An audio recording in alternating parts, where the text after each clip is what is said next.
If you've been stuck tweaking your sloper for the fifth, sixth, maybe seventh time, you're not alone. I've been there too. You make a muslin, it almost fits. Then you decide to tweak a dart and then the shoulder, and let's shorten the waist. Then you're in this endless cycle of making adjustments and wondering if it's ever going to be finished. I'm Lisa. This is the final of a three-part series on slopers, and I'm going to help you get out of that loop because your sloper may not be perfect, but it's done enough, and that's a powerful place to be. If you're ready to begin sewing with your sloper, my free Fabric Swatch Book template is a great next step. It helps you track your fabric properties, plan projects, and shift your focus from tweaking to creating. The link is in the description below. After I drafted my first sloper, I kept refining it. To be honest, most of these really did make improvements to make it fit better, but not all of them.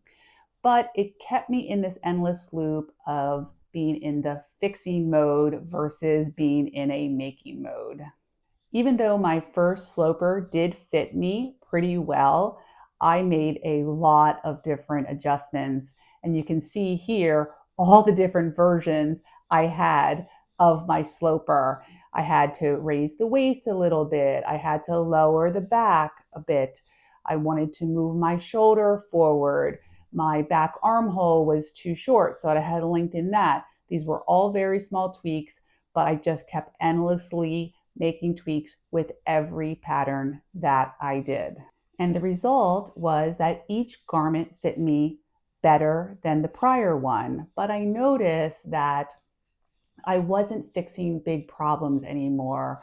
I was just focusing on smaller and smaller incremental little improvements.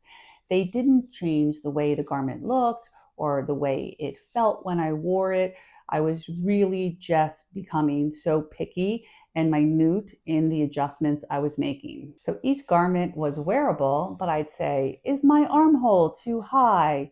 Should I bring the waist down a little bit at the side? Is the hem at the bottom uneven? But these questions weren't really about real issues anymore. They were more about doubt. And then I realized I don't need to create a better sloper. I just need to trust the one I have. The turning point was I wore one of my new garments and I could move easily. There was nothing tugging or pulling. It was very comfortable. It was very wearable.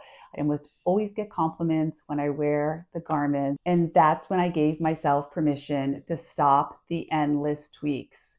It wasn't perfect, but it was done. And here's what told me that my sloper was good enough. It felt consistent across a variety of different designs that I've made.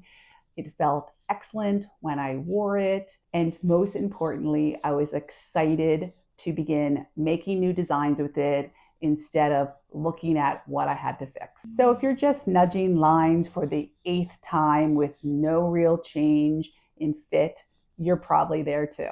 And this is what I want to share with fellow perfectionists. Perfect is a moving target.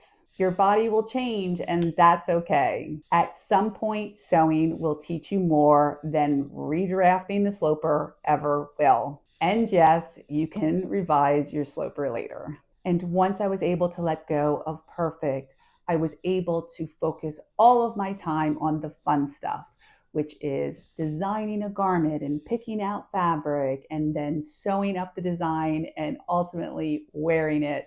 So I was able to create so many new clothes.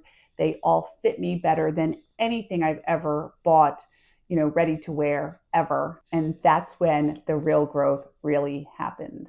But let's be real, a sloper is very powerful, but it's not a magic wand. There's a few things it won't fix, like fabric choices. If you choose the wrong fabric for your project, if it has the wrong stretch or the wrong weight, the project will not come out.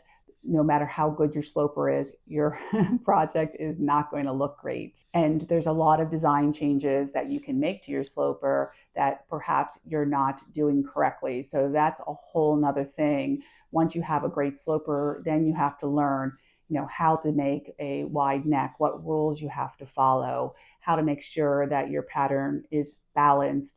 These are all other things, but this is the phase that then you then focus on those design rules rather than the constant tweaking of your sloper. And sleeves are a whole other topic.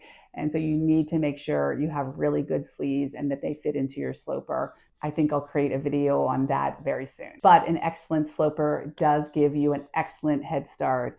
It gets you to the point from guessing to having a really good base for all of your designs. So if you've drafted a sloper, go use it. You deserve it.